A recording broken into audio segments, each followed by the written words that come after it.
இனி 4 மணிக்கான தலைப்புச் செய்திகளை பார்க்கலாம்.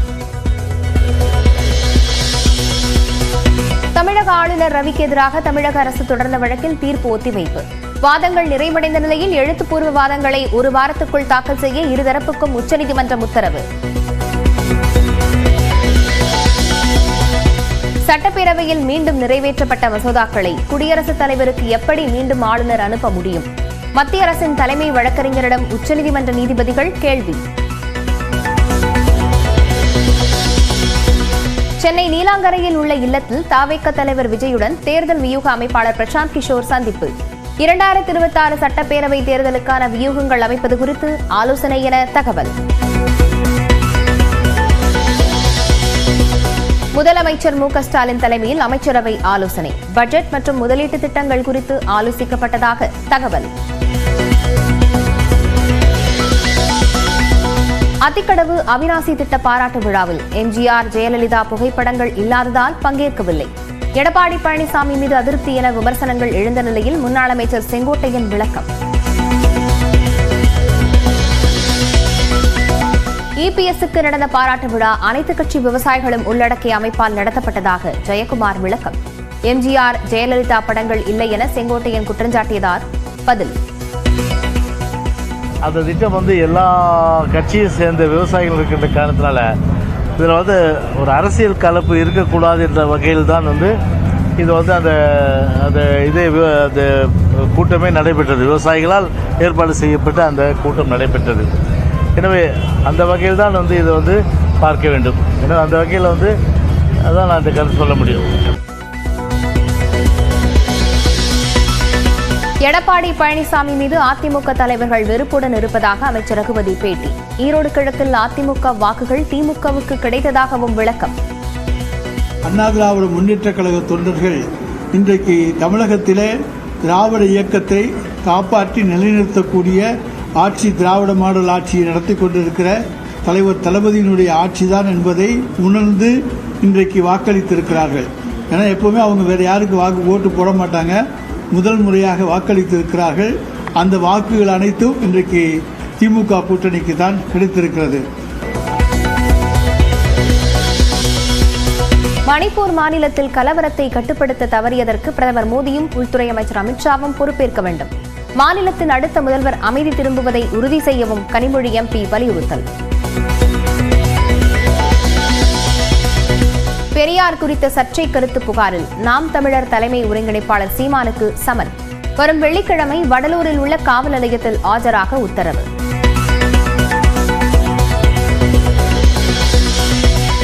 உலகமே பெரியாரை ஏற்றுக்கொண்டாலும் நான் ஏற்க மாட்டேன் என திருச்சியில் நாம் தமிழர் தலைமை ஒருங்கிணைப்பாளர் சீமான் பேட்டி.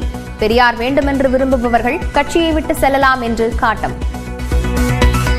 உலகமே ஏத்துக்கணுங்க, நான் எதிர்க்கிறேங்க. பெரியாருங்கிறது எங்களுக்கு தேவையில்லை, எனக்கு தேவையில்லை. என்னை பின்பற்ற என் பிள்ளைகள் பெரியார் வேணும்னா வெளியேறி போயிட்டு இருக்கலாம். பழனி தைப்பூச திருவிழாவில் இன்று முத்துக்குமாரசாமி திருக்கல்யாணம். காவடியுடன் குவிந்துள்ள லட்சக்கணக்கான பக்தர்கள்.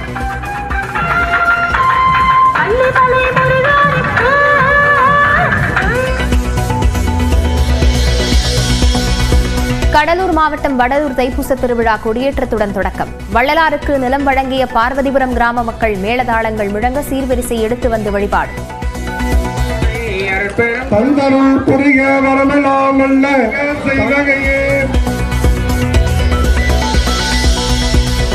திருப்பூரில் பள்ளி மாணவர்களிடம் ஒழுங்கீனமாக நடந்து புகைப்படம் எடுத்ததாக ஆசிரியர் மீது புகார். பெற்றோர் முற்றுகையிட்டு தகராறு. பள்ளியில் குழந்தைகள் பாதுகாப்பு அலுவலர் விசாரணை.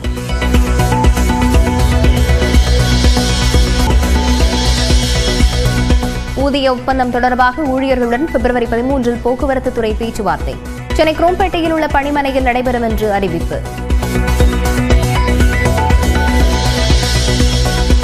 கோவை சரவணம்பட்டியில் மகளிர் விடுதியில் தங்கியிருந்த பெண்களை பின்தொடர்ந்து வந்தவரால் பரபரப்பு. தடுத்து நிறுத்த முயன்ற விடுதி காவலரை தாக்கிவிட்டு தப்பி ஓட்டம்.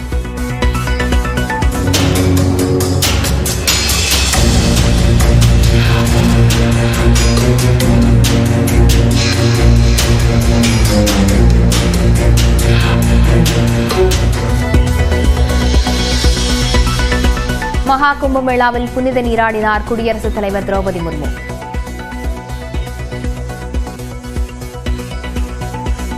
சிறப்பு பூஜைகளிலும் பங்கேற்பு. தேர்வில் பங்கேற்கும் மாணவர்களுடன் கலந்துரையாடிய பிரதமர் மோடி நல்ல குணத்தால் மட்டுமே மரியாதை தேடி வரும் என அறிவுரை.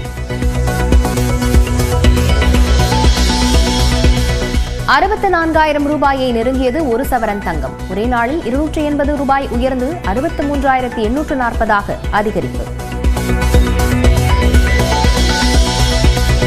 கோகோ உலகக்கோப்பை ஆடவர் பிரிவில் இந்திய அணி சாம்பியன் பட்டம் வெல்ல துணை புரிந்த தமிழ்நாட்டு வீரர் சுப்பிரமணிக்கு 25 லட்சம் ரூபாய் வழங்கிய முதல்வர் மு க ஸ்டாலின். ஜூனியர் மகளிர் T20 உலகக்கோப்பையை வெல்ல உறுதுணையாக இருந்த கமாலினிக்கான 25 லட்சத்தையும் பெற்றோரிடம் அளித்தார்.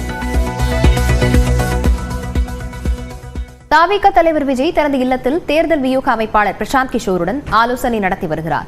2026 ஆண்டு சட்டமன்ற தேர்தலை கருத்தில் கொண்டு கட்சி உட்கட்டமைப்புகளை வலுப்படுத்தி வரும் தவிக தேர்தல் வியூகத்துக்கான பணிகளையும் மேற்கொண்டு வருவதாக கூறப்படுகிறது. பல அரசியல் கட்சிகளுக்கு தேர்தல் வியூக அமைப்பாளராக செயல்பட்ட பீகாரைச் சேர்ந்த பிரசாந்த் கிஷோர் சென்னை வந்துள்ளார். தவிகவின் அரசியல் வியூக வகுப்பாளர் ஜான் ஆரோக்கியசாமி ஏற்பாட்டில் அவர் வரவழைக்கப்பட்டதாக கூறப்படுகிறது.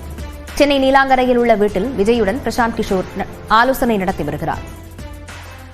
2026 தேர்தலில் விஜய்க்கு தேர்தல் வியூகங்கள் அமைப்பது குறித்து ஆலோசிக்கப்பட்டு வருவதாக தகவல்கள் தெரிவிக்கின்றன. அதிமுகவில் மீண்டும் ஒரு பிரளயம் ஏற்பட்டுள்ளது. இம்முறை செங்கோட்டையின் மூலம். என்ன நடக்கிறது அதிமுகவில் பார்க்கலாம் இந்த தொகுப்பில்.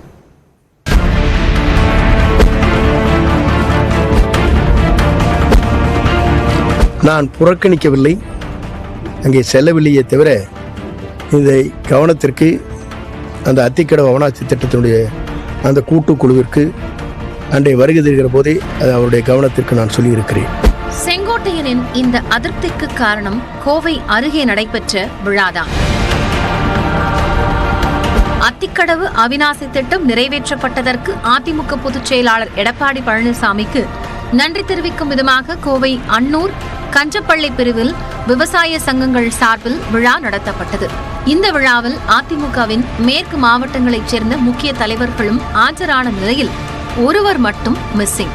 அவர் எம்ஜிஆர் காலத்திலிருந்து அதிமுகவில் எம்எல்ஏவாக இருக்கும் செங்கோட்டையன் தான்.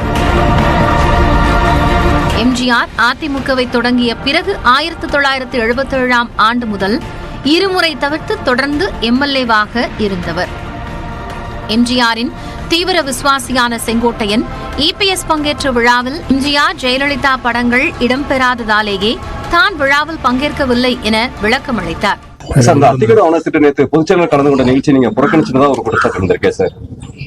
என்னை பொறுத்தவரையிலும் அத்திக்கடவு அவனாட்சி திட்டத்தில் ஏற்பாடு செய்திருக்கிற குழுவை சார்ந்தவர்கள் 3 நாட்களுக்கு முன்னாலே என்னை சந்தித்தார்கள். சந்திக்கிற போது அவரிடத்திலே நான் வைத்த வேண்டுகோள் என்ன என்று சொன்னால், எங்களை உருவாக்கிய புரட்சித் தலைவர் அம்மாவுடைய திருவுருவப் படங்கள் இல்லை. எங்களிடத்திலே கலந்திருந்தால் நான் அதை உங்கள் கவனத்திற்கு கொண்டு வந்திருப்பேன். நான் புறக்கணிக்கவில்லை, அங்கே செல்லவில்லையே தவிர இந்த கவனத்திற்கு அந்த அத்திக்கடவு அவனாட்சி திட்டத்தினுடைய அந்த கூட்டுக்குழுவிற்கு அன்றைய வருகை தருகிற போதே அது அவருடைய கவனத்திற்கு நான் சொல்லியிருக்கிறேன்.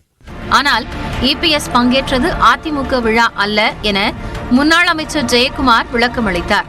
அந்த திட்டம் எல்லா கட்சியை சேர்ந்த விவசாயிகள் இருக்கின்ற காரணத்தினால இதில் ஒரு அரசியல் கலப்பு இருக்கக்கூடாது என்ற வகையில் தான் இது அந்த அந்த கூட்டமே நடைபெற்றது. அனைத்து இந்திய அண்ணா திராவிட முன்னேற்ற கழகம் செய்யலை இந்த நிகழ்ச்சியை பொறுத்தவரை.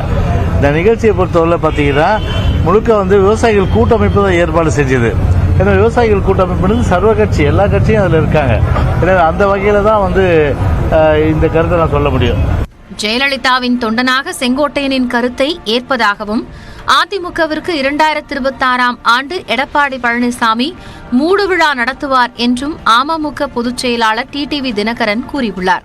தன்னை காப்பாற்றிக் கொள்வதற்காக புரட்சித் தலைவர் கண்ட இயக்கத்தை, அம்மா அவர்கள் கட்டி காத்த இயக்கத்தை கேடயமாக பயன்படுத்திக் கொண்டு தன்னை காப்பாற்றிக் கொண்டு வருகிறார். இது தொடர்ந்து நீடித்தால் 26 தேர்தலுக்கு பிறகு அம்மாவின் இயக்கத்திற்கு மூடு விழா நடத்தி விடுவார். நான் பல முறை தொடர்ந்து சொல்லிட்டு வரேன் உங்களை சந்திக்கிறப்பெல்லாம். அதை அங்கு உள்ள தொண்டர்கள் உணர வேண்டும், நிர்வாகிகள் உணர வேண்டும். இப்பிரச்சனை குறித்து பேசிய அமைச்சர் ரகுபதி கட்சியை கட்டுப்பாட்டில் கொண்டுவர இபிஎஸ் படாத பாடுபடுகிறார் என்றார். இன்றைக்கு கட்சி அவருடைய கட்டுப்பாட்டில் இருக்கிறதா என்பதை அவருடைய முன்னாள் அமைச்சர்களாக இருந்தவர்களே இன்றைக்கு பேசுகின்ற பேச்சுக்கள் உங்களுக்கு எடுத்துக்காட்டும். எனவே கட்டுப்பாட்டிலே கட்சியை கொண்டு வருவதற்கு அவர் இன்றைக்கு படாத பாடுபட்டுக் கொண்டிருக்கிறார். ஜெயலலிதா மறைவிற்கு பிறகு அதிமுக டிடிவி தினகரன், சசிகலா, ஓ பன்னீர்செல்வம் என பல அணிகளாக உள்ளது. அனைவரையும் ஒருங்கிணைக்கவும் ஒரு குழுவும் இயங்கி வருகிறது. இந்நிலையில் தேர்தலுக்கு ஓராண்டே உள்ள நிலையில் செங்கோட்டையனின் அதிருப்தி அக்கட்சியை எங்கே கொண்டு செல்லும் என்ற கேள்வி எழுந்துள்ளது.